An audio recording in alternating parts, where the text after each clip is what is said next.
ओम शांति 20/9/2023 के ईश्वरीय महावाक्य हैं। आज के साकार मुरली का सार। मीठे बाबा ने कहा, मीठे बच्चे, तुम्हें पुरुषार्थ कर एयर कंडीशन की टिकट खरीद करनी है। एयर कंडीशन टिकट लेना अर्थात माया की गर्म हवा अथवा वार से सेफ रहना। प्रश्न है मुरली का, तुम बच्चों को महाविनाश का दुख होगा या नहीं? इसका पाप किस पर चढ़ता है? उत्तर में प्यारे बाबा ने कहा, तुम्हें इस महाविनाश का दुख हो नहीं सकता, क्योंकि तुम तो फरिश्ता बनते हो। तुमको नॉलेज है कि अब सभी आत्माओं को मच्छरों सादृश वापस घर जाना है। तुम्हें किसी की मौत पर दुख नहीं होता, क्योंकि तुम साक्षी हो, देखते हो। तुम जानते हो आत्मा तो सदा अमर है।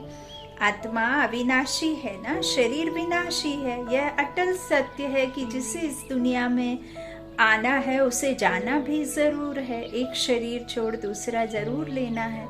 और फिर तो परमात्मा ने हमें ज्ञान में बताया है कि ये महापरिवर्तन का युग है, महाकल्याणकारी युग है। विश्व में शांति का स्थापना का समय चल रहा है। ये संगम युग है।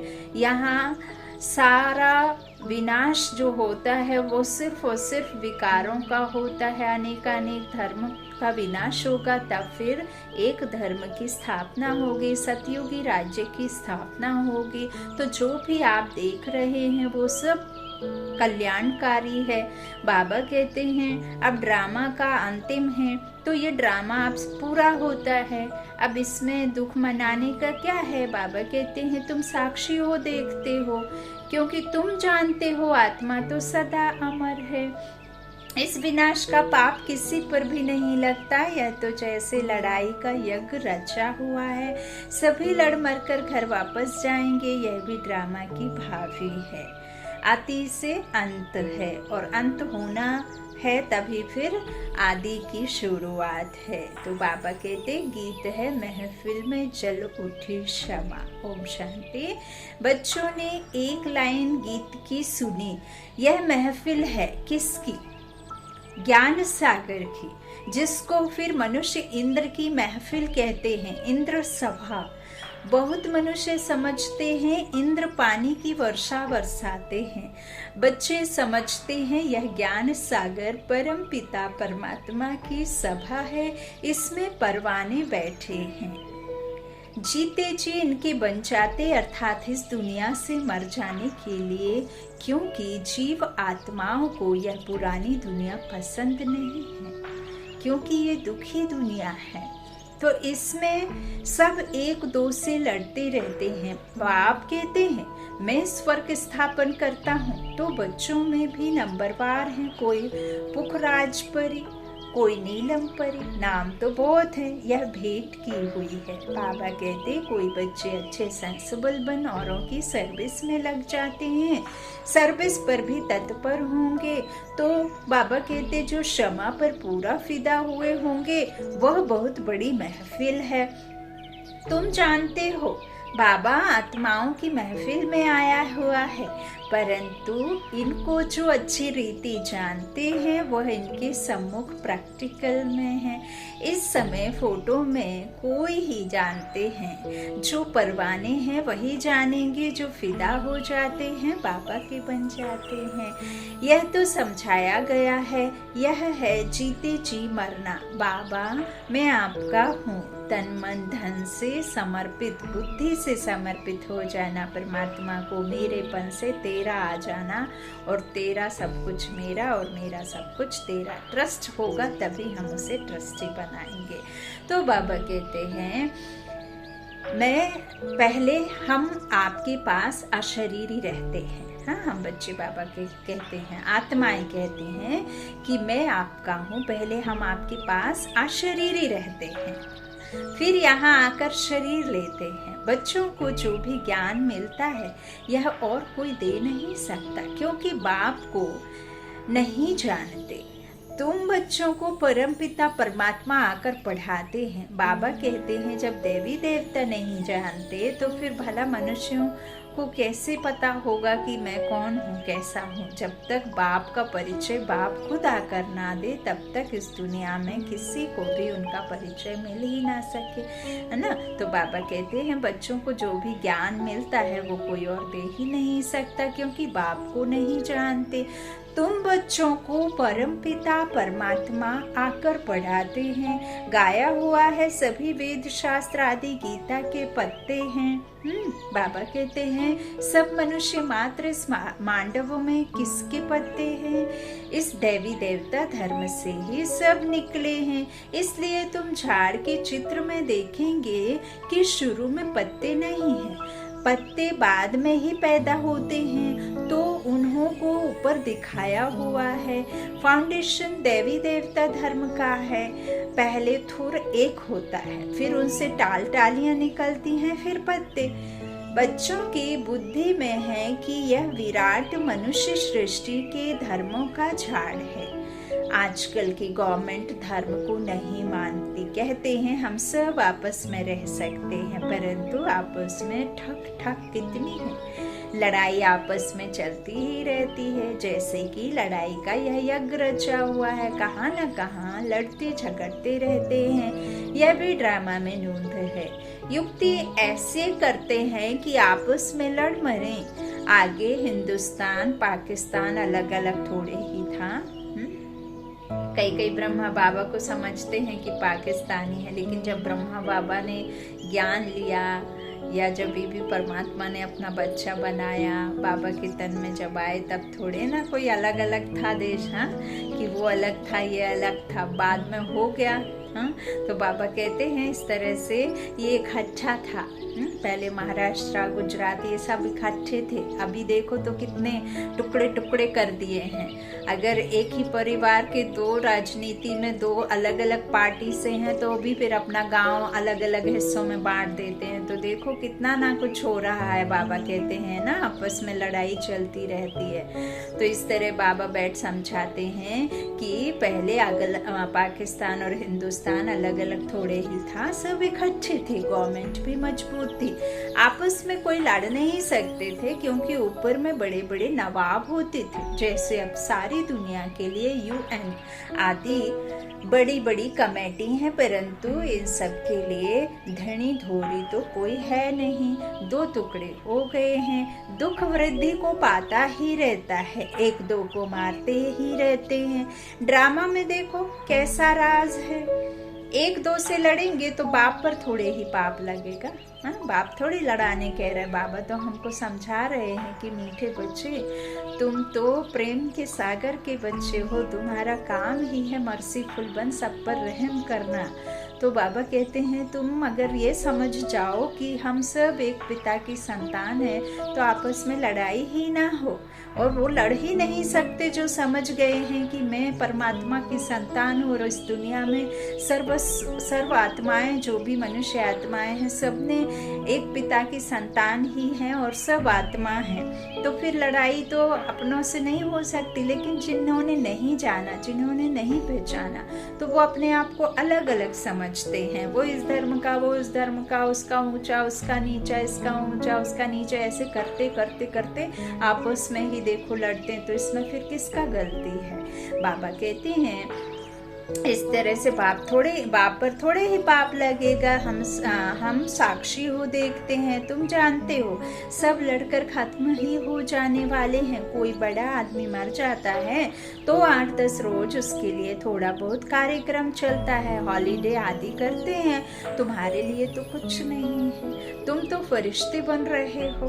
हाँ, कोई आर्मी में ही देखो रोज देश की सीमा पर लड़ाई करने के लिए उनके जो आसमान, खुला आसमान के नीचे वो हमारी रक्षा के लिए बॉर्डर पर खड़े रहते हैं, तैनात रहते हैं। जबकि एक फौजी जब घर से निकलता है तो उसे ये अच्छी रीति पता होता है कि मैं जा तो रहा हूँ लेकिन मैं आऊँगा, इसकी कोई गारंटी नहीं रहती। फिर भी वो जाता है, देश पर कुर्बान जाता है, हमारी आपकी रक्षा करने के लिए जाता है।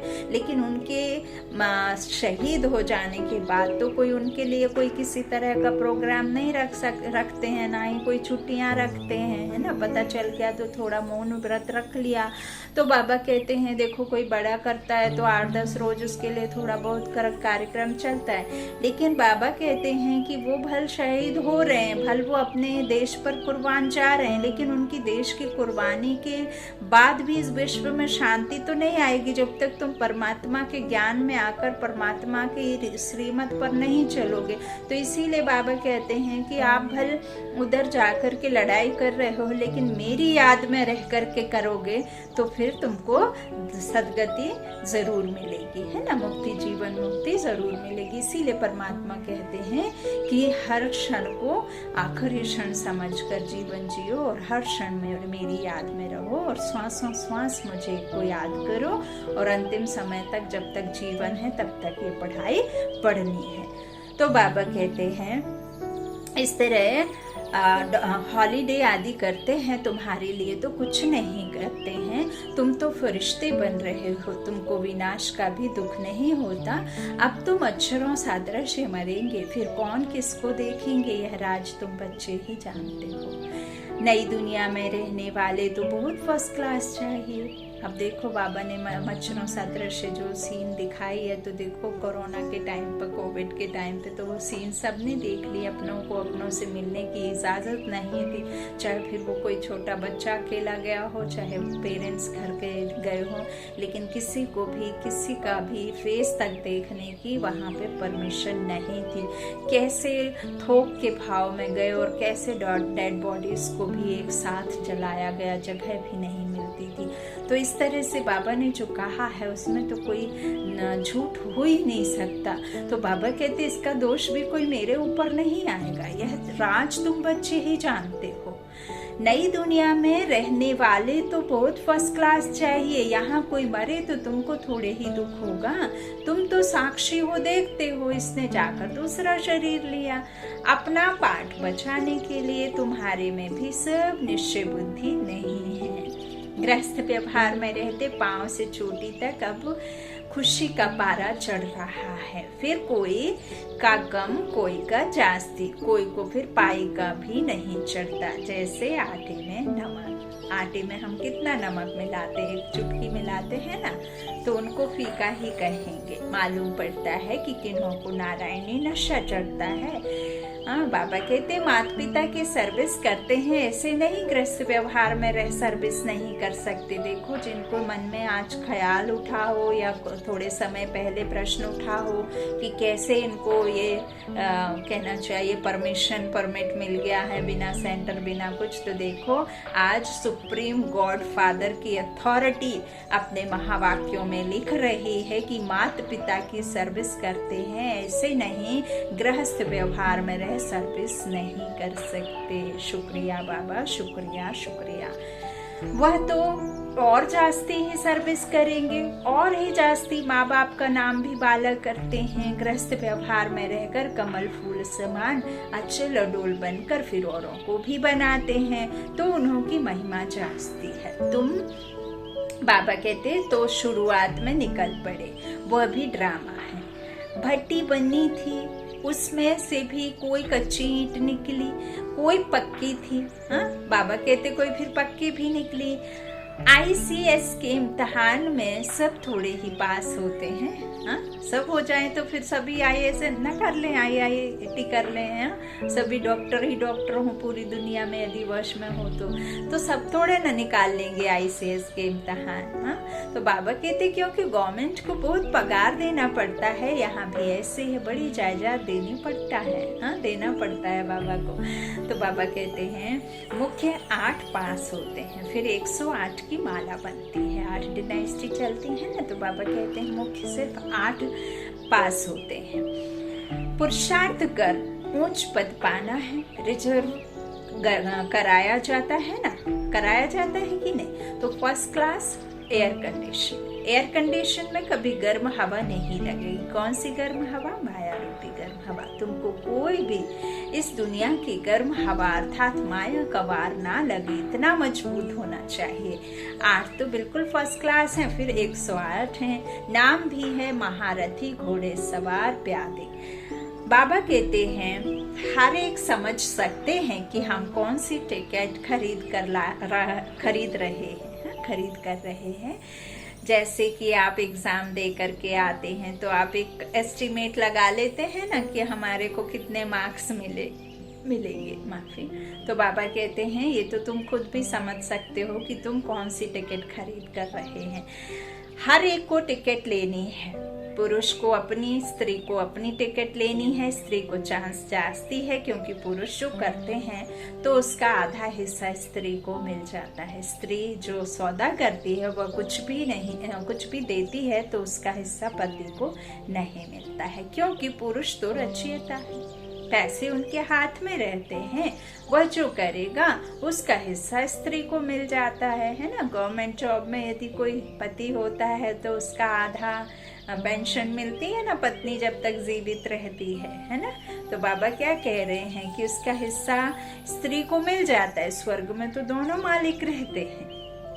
बच्चा एक होता है, वर्षा भी बह पाता है, कन्या भी अपना हिस्सा कायदे अनुसार ले लेती है। हाँ, तो कल्प पहले जो कायदा चला है वही चलेगा। वहाँ की रस्म रिवाज का ख्याल नहीं करना चाहिए। बाबा ने बहुत तो साक्षात्कार करा दिया है कैसे राजधानी ट्रांसफर होती है। यहाँ ट्रांसफर होती है तो ब्राह्मण गुरुओं आदि को बुलाया जाता है।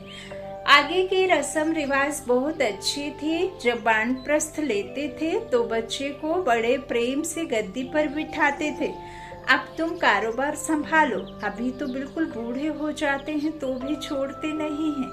आगे बच्चे मात्र स्नेही होते थे, अब तो मात्र द्रोही बन पड़े हैं। माँ बाप को कैसे देखो बाहर निकाल देते हैं, है ना, वृद्धाश्रम में डाल देते हैं अपनी पत्नी के कहने पर, या उनको कोई ऐसी बात लगती है कि हमेशा हर पल डांटते रहते हैं, वो अपने आप को फ्रीडम फील नहीं करते हैं तो फिर वो घर से निकाल देते हैं। बाबा क्या कह रहे हैं, अब तो मात्र दो ही बन पड़े हैं, माँ की भी चोटी पकड़ बाहर निकाल देते हैं। इसको कहा जाता है धुंधकारी मातृद्रोही। सतयुग में ऐसी बातें नहीं होती। तुमको तो बहुत खुशी होनी चाहिए। महफिल की महसूसता तुमको यहाँ आएगी। यह ज्ञान सागर तो जहाँ होगा वहाँ मेला होगा। नदियों का मेला होता है ना, तुम नदियाँ तो आपस में मिलती रहती हो। यह तो है ज्ञान सागर और नदियों का मेला। यह है जगदम्बा सरस्वती, उनका भी नाम बाला है। माँ के पास भी कितने मिलने आते थे क्योंकि उनकी मुरली बहुत अच्छी थी।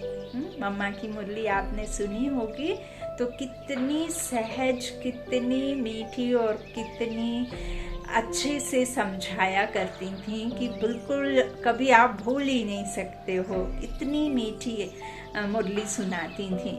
तो बाबा कहते इसीलिए उनके पास में कितनी बच्चियां भी महसूस करती थी कि मम्मा की मुरली अच्छी खींचती थी। हाँ, तीर लग जाता था एक ही बार में। तो यह है सागर और नदियों की महफिल। बहुत बच्चे आ जाते हैं, पहले सागर फिर नदियाँ, छोटी नदियाँ या बड़े कैनाल आदि होते हैं ना। तुम हर एक समझ सकते हो कि हम छोटी नदी हैं या बड़ी नदी हैं। बाबा कहते खुद चेक करना है। बड़ी नदियों को बुलाते हैं कि आकर भाषण करो, तो जरूर वह तीखे हैं। मम्मा को कितना बुलाते थे, शिव बाबा का मिला हुआ खजाना आकर दो। तुम बच्चियां जाकर ज्ञान रत्नों का दान करती हो। ज्ञान का एक वर्षंस लाखों रुपए का है। शास्त्रों में कोई ज्ञान के वर्षंस नहीं है। अगर होते तो भारत बहुत साहूकार होता।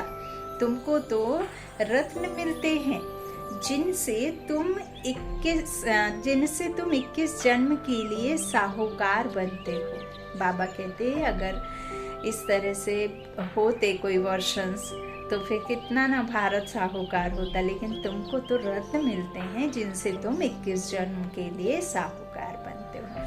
अभी संगम युग पर तुम सबसे ऊंचे हो, फिर सतयुग त्रेता में तुम्हारी डिग्री कम हो जाती है। देखो बाबा ने हमारा जन्म हीरे तुल्य बताया है ना। बाबा कहते हैं फिर तुम वहाँ पे क्या हो जाओगे, सतयुग में डिग्री कम हो जाती है। अभी तुम ईश्वरीय गोद में हो, है ना, फिर ईश्वर के बसाए राज्य में चले जाओगे। तो अब तुम ईश्वरीय दरबार में बैठे हो। तुम जानते हो बाबा 21 जन्मों का वर्षा देने वाला है, उनको ही सब याद करते हैं, दूसरे सब दुख देने वाले हैं। दुख देने वाली चीज को हमेशा भूला जाता है। हे बाबा, हमारे तो आप हो, दूसरा ना कोई। परंतु श्री कृष्ण का नाम सुना है तो उनको ही याद करते हैं। तुम श्री कृष्ण की राजधानी में थे। बाप इस कंसपुरी को श्री कृष्ण पुरी बना देते हैं। आसुरी पुरी से फिर देवी पुरी बन जाएगी। अब श्री कृष्ण पुरी को तो नहीं बनाएंगे, जहाँ कंसपुरी हो उसे ही श्री कृष्ण पुरी बनाएंगे। तो बाबा कहते हैं आसुरी पुरी से फिर देवी पुरी बन जाएगी। फिर दिखाया है कि असुरों और देवताओं की लड़ाई लगी, तो देवताओं की जीत हुई। देवताएं रहते हैं स्वर्ग में। वास्तव में तुम्हारी लड़ाई है 5 विकारों से। अभी रामायण की बड़ी धुनी लगेगी, क्योंकि दशहरा आता है। गवर्नमेंट भी मनाती है, रामलीला करते हैं, परंतु यह जानते नहीं कि रावण क्या चीज है। उसकी एफिजी बना करके तो भल जलाते आ रहे हैं, और साल साल उसको बड़ा भी बनाते जा रहे हैं। और सचमुच ये 5 विकार और बढ़ते जा रहे हैं, लेकिन कम नहीं हो रहे हैं। तो परमात्मा कहते हैं क्योंकि जानते ही नहीं हैं कि रावण कौन है, क्या चीज है। कई बच्चे कहते हैं निष्ठा में बिठाओ, वास्तव में याद तो चलते फिरते करना है, परंतु जो सारे दिन में याद नहीं करते उनको बिठाया जाता है कि यहाँ बैठने से कुछ ना कुछ याद करें। बहुत हैं जो सेंटर्स में जब आते हैं तो बाबा कहते हैं इसलिए फिर यहाँ बिठाया जाता है कि कुछ ना कुछ याद करें। बहुत हैं जो सेंटर्स में जब जाते हैं आते हैं तो याद में रहते हैं, घर गए तो खलास, याद करने की प्रैक्टिस नहीं है। बाबा कहते हैं बुद्धि और तरफ भटकती रहती है। बच्चों को समझाया गया है कि आत्मा स्टार है, जिसको बिंदी भी कहते हैं। स्टार में तो ऐसे कोने होते हैं, होते हैं ना, ऐसे 3 कोने स्टार में। तो बाबा कहते हैं कि आत्मा स्टार है, उस जिसको बिंदी भी कहते हैं। स्टार में तो ऐसे कोने होते हैं, बिंदी में नहीं होते हैं। स्टार्स इसलिए कहते हैं क्योंकि भेंट की जाती है, लकी सितारे कहा जाता है। बिंदी रूप आत्मा में ज्ञान की चमक है। आत्मा बिंदी में सारा पाठ है। बाप कहते हैं मुझ बिंदी में यह पाठ है जो मैं भक्ति में बजाता आया हूँ। तुम बच्चों का सबसे जास्ती पाठ है, क्योंकि तुम ऑलराउंड चक्र लगाते हो। तो चक्रवर्ती राजा भी तुम बनेंगे। दुख हो चाहे सुख हो, तुम ही पाते हो। मेरा पाठ तुम्हारे जितना नहीं है। मैं वानप्रस्थ में चला जाता हूँ, फिर भक्ति मार्ग में मेरी सर्विस शुरू होती है। यहाँ भी याद भी करते हैं ड्रामानुसार। जिस देवता की पूजा करते हैं साक्षात्कार फिर भी मैं कराता हूँ।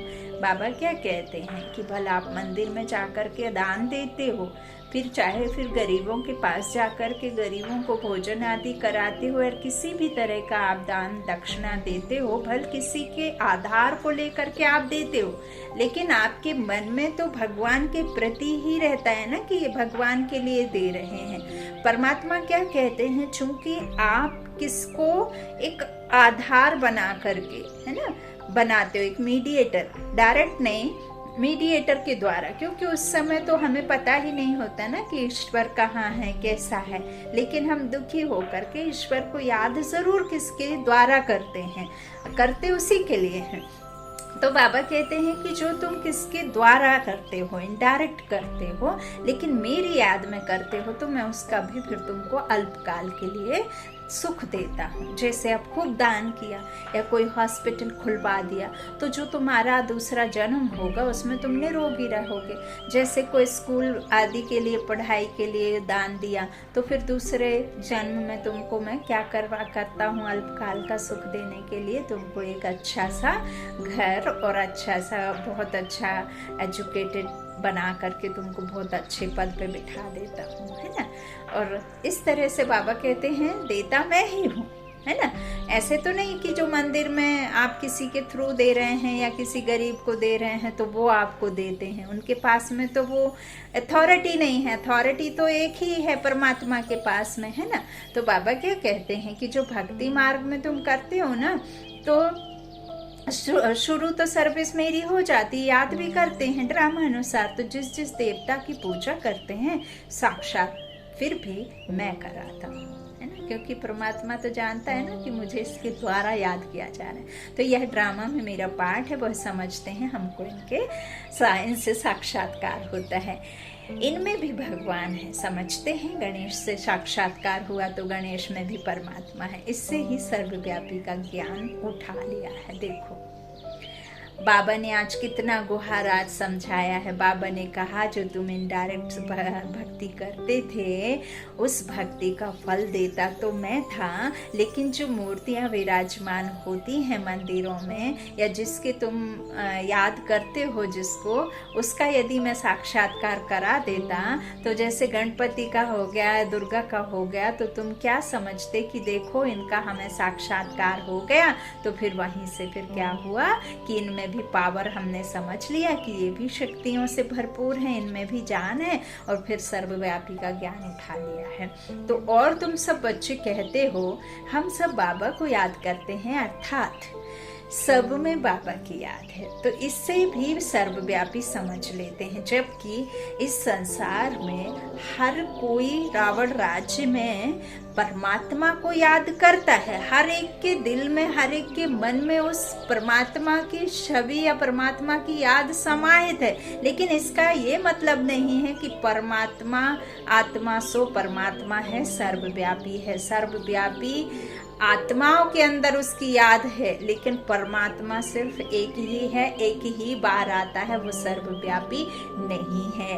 बाबा कहते हैं हर एक में सब में बाबा की याद है, तो इससे भी सर्वव्यापी समझ लेते हैं। बाप कहते हैं मेरी याद में भी सब नंबरवार पुरुषार्थ अनुसार रहते हैं। जितना जो याद करेंगे उतना भी कर्म विनाश होंगे। बाकी आत्मा तो हर एक में अपनी अपनी व्यापक है। मैं कोई बच्चे में भी प्रवेश कर किसका भी कल्याण कर सकता हूँ, परंतु उन्होंने फिर उल्टा अर्थ कर दिया है। ड्रामा में वह भी नूंद है। ड्रामा अनुसार सबको पार्ट मिला हुआ है और एक का ना मिले दूसरे से। यह शास्त्र आदि बनाने का भी ड्रामा में पार्ट है, बनाएंगे वही जिन्होंने आगे बनाए थे। गीता सुनाते हैं फिर कल्पवाद से ही सुनाएंगे। तो अब बच्चों की महफिल में बाप बैठे हैं, तो बाबा कहते हैं जो मुझे जानते हैं मैं उन्हों के बीच में ही शोभता हूँ। बाकी जो जानते ही नहीं उस महफिल में बैठ क्या करेंगे। तुम भाषण आदि करते हो तो बहुत आते हैं, उनकी क्षमा के साथ महफिल नहीं कहेंगे, क्षमा के साथ महफिल तो यहाँ है। बाबा कहते कोई फिदा होते हैं फिर और तरफ बुद्धि योग चला जाता है। जब तक संपूर्ण बने बुद्धि जाती है। कर्मातीत अवस्था, संपूर्ण निर्विकारी अवस्था अभी नहीं कह सकते, वह अंत में होगी।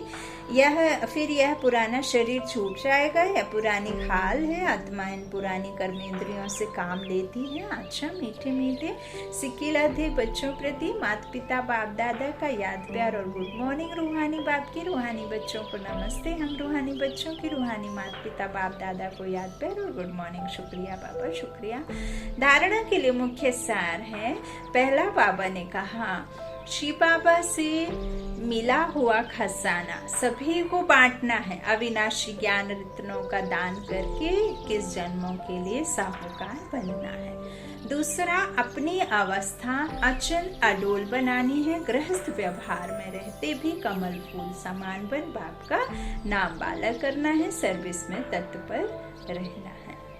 वरदान है संगम युग के इस नए युग में हर सेकंड नवीनता का अनुभव करने वाले फास्ट पुरुषार्थी भव। संगम युग पर सब कुछ नया हो जाता है, इसलिए इसे नया युग भी कहते हैं। यहाँ उठना भी नया, बोलना भी नया, चलना भी नया, नया अर्थात अलौकिक। स्मृति में भी नवीनता आ गई, बातें भी नई, मिलना भी नया, देखना भी नया। देखेंगे तो आत्मा, आत्मा को देखेंगे, शरीर को नहीं। भाई भाई की दृष्टि से संपर्क में आएंगे, दैहिक संबंध से नहीं।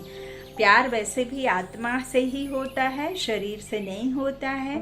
आपका अगर सीरत अच्छी है, आपके संस्कार अच्छे हैं तो आपको कोई चाहेगा। बाकी आजकल तो सिर्फ अट्रैक्शन रह गया है, बाकी कुछ भी रह नहीं गया। लेकिन परमात्मा हमें कहते हैं कि तुम्हारा सोल टू सोल कनेक्शन है मेरे साथ में भी, और जो भी मेरे बच्चे हैं, ईश्वरीय परिवार है, उनके साथ में भी। तो दैहिक संबंध से नहीं। ऐसे हर सेकंड अपने में नवीनता का अनुभव करना। जो एक सेकंड पहले अवस्था थी वह दूसरे सेकंड नहीं। बाबा कहते उससे आगे हो, इसको ही फास्ट पुरुषार्थी कहा जाता है। स्लोगन है, परमात्मा प्यार द्वारा जीवन में सदा अतीन्द्रिय सुख व आनंद की अनुभूति करना ही सहज योग है। परमात्मा प्यार द्वारा जीवन में सदा अतीन्द्रिय सुख व आनंद की अनुभूति करना ही सहज योग है। अच्छा, ओम शांति, ओम शांति।